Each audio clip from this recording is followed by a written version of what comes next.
Evening all, I hope you're well. Well, after going fishing Sunday, I kept 3 plump herring back for myself. I do like a pan-fried herring, they're bloody lovely. And this time of year in the autumn, they're at their best. They're full of roe, full of oil, and they're really healthy food to eat. And they're cheap as chips. They were a staple of Great Yarmouth and Lowestoft years ago. The 2 towns were set up based on the herring industry. So today we're going to show you the traditional way of preparing and cooking a herring. Bloody lovely. Well, I just got them out of the fridge. They've been in there for 2 days. That's how I prefer them. If they're a day old, I find the meat's a bit too soft and wishy-washy, but day 2 they're perfect. So that's what I'm now going to give them a rinse. They've been in the bag for a couple of days, so just rinse them over, just to get any liquid what's drained off them off. After you give them 30 seconds to drain, the first thing to do is scale them, because obviously them scales they get everywhere.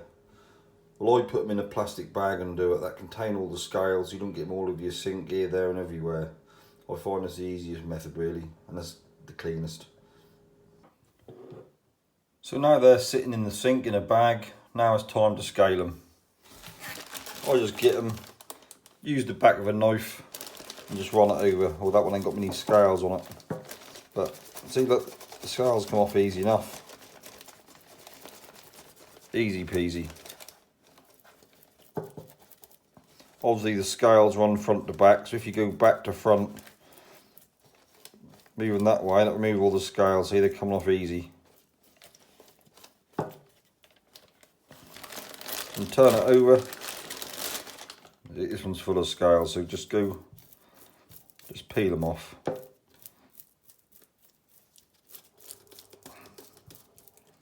Soon coming off, just using the back of a knife. So they start to peel, because obviously you're going against the grain, because the scales run from head to tail. So they soon come off.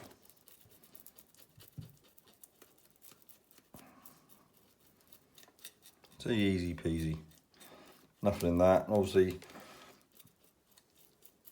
you're not getting them everywhere, they're all staying in the bag. That's one done. Then go on to the next one.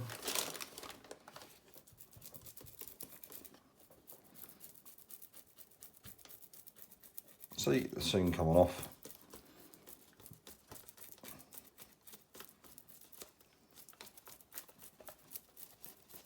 Got big deep bellies on them that show they're full of roe.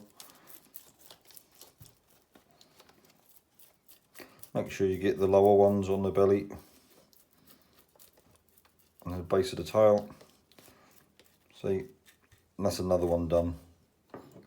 All you got to do is carry on without doing exactly the same thing on all your herring. Easy peasy. After scalding a carrier bag, tip them out in the sink. Most of the scales will be in the carrier bag, but there's going to be 1 or 2 left on there. So just give them a good rinse under the tap. That remove all the last scales, any remnants what are stuck on.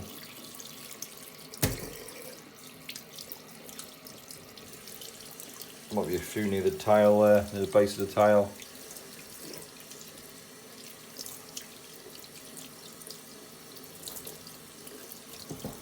I'll rinse out the sink. So if there's any scales in the sink, they dry out and stick to the sink. So just rinse out, so all the scales go down the sink if there's any left. Give them 30 seconds and now drain. Lovely.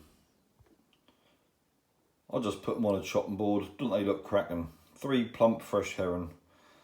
They're got a little bit of red around the gills. That's why, because they've been caught in drifting gill nets, and because obviously that cut around there a little bit and a braid it, they go red after a day or 2. But that's not to say they ain't fresh, because they're only 2 days old.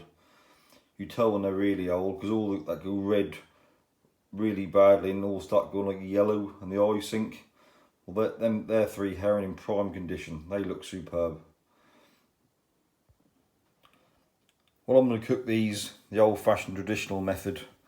That's fell out of favour now with chefs and that sort of thing, but this is the way I like them. That's always been the way I've been brought up with them, so this is the way I eat them.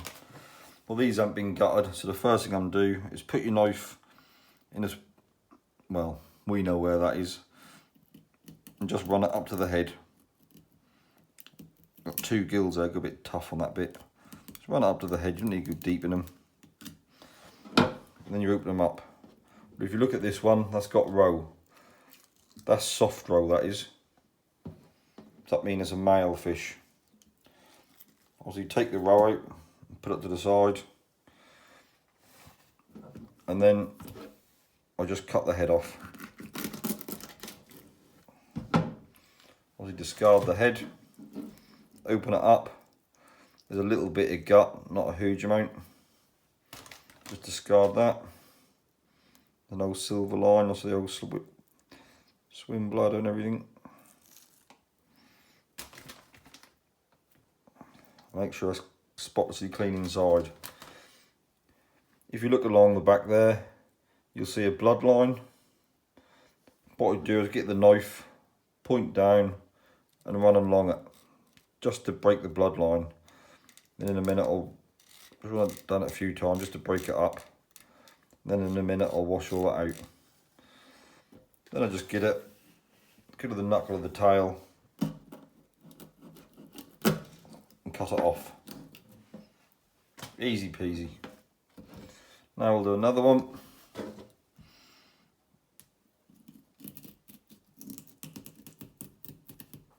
See, I don't put the knife in very far because I don't want to split the roe. If you cut that, that'll split. Oh, and this is a female. You see the difference? See that they're eggs, and that's obviously the milk. So I'll just take them out. See, to spot the difference between the eggs and the milk. The milk is creamy, and obviously the eggs, you see all these little bally eggs in them. Chop the head off of this one too. Discard it in a carrier bag. Chop the tail off at the knuckle. And repeat. Grab all the guts, pull them out. Get the silver line. Then also on the bloodline, run it a couple of times along with your knife. That'll break the membrane so you can wash the blood out. And third time lucky.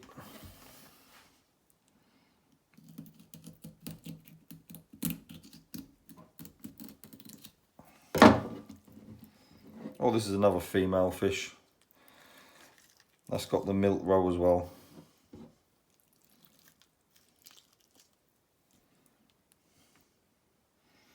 I always take the roe out of mine. Some people just cut the head off and notch them at the bottom to pull the guts out, but I prefer to take all the guts out because you do get a few parasites. You look there, you can see it. There's a few little parasite worms. They're no harm whatsoever. As soon as they're always in the gut cavity in herring, you never get them in the flesh. So that's why I always take the roe out. Once you've taken the roe out, and run the knife along the back and give it a good wash. If there's the odd worm in it, you'll rinse it out. Unlike cod, where you get worms in the flesh, all these little worms just stay inside the gut cavity. So they're now ready to be rinsed. The first thing I'll do is notch them on the side so the heat get in them. Just do little inch-long cuts each side, just on the thickest bits, to let the oil heat in. And that crisp up nicely too.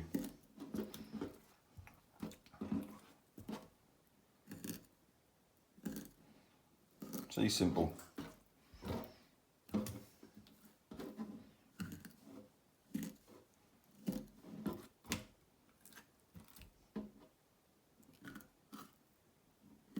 See, the notch isn't deep, only like 5-6 mil or 1/4 inch in English. And they're now ready to be rinsed.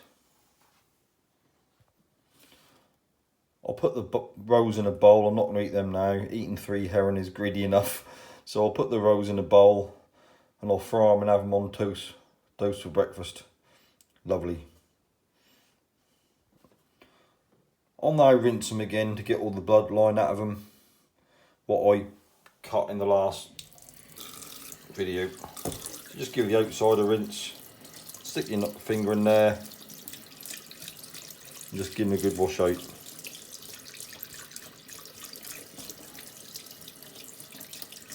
See, doesn't that look better?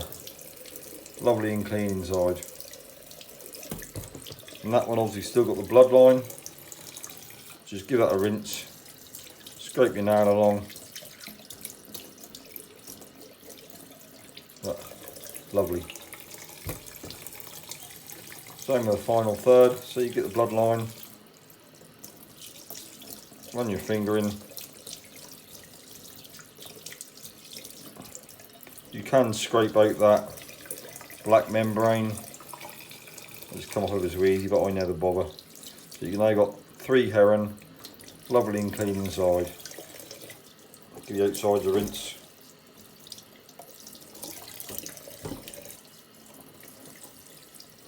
And I'll leave them for 30 seconds to drain in the sink. Can't wait now. The next step is just get a plate and put a bit of plain flour in it. Pick your herring up, give it a little shake, and just roll them in the flour. Just to give them a little coat. Look at that, lovely. And they're now ready to cook. Look at that, smashing. A quick tip, the plate with the flour on, knock the flour in the bin, then rinse it ASAP. If not, the damp bits of flour on the plate will dry and that'll be like getting concrete off. So just rinse your plate after you knock the flour off it. Make life a lot easier for yourself. Now you've got 3 cracking plump herring, doused in flour, ready for frying. Superb, quick, simple, and a really cheap, healthy tea. Well, it's time to fry them now. The old traditional people used to use lard or a bit of dripping, but I've got to come a bit in the modern way. So just put a squirt of oil in a frying pan. I put it on high to start with just to warm the oil up and turn it down once I put the herring in.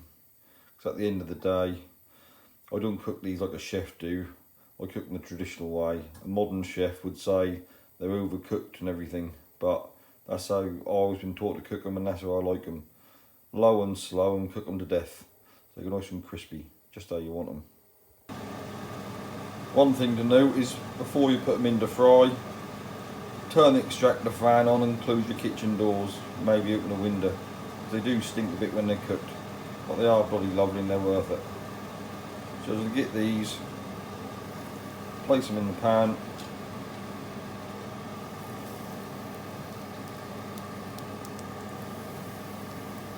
I'll just leave them on a low heat for 15 minutes each side.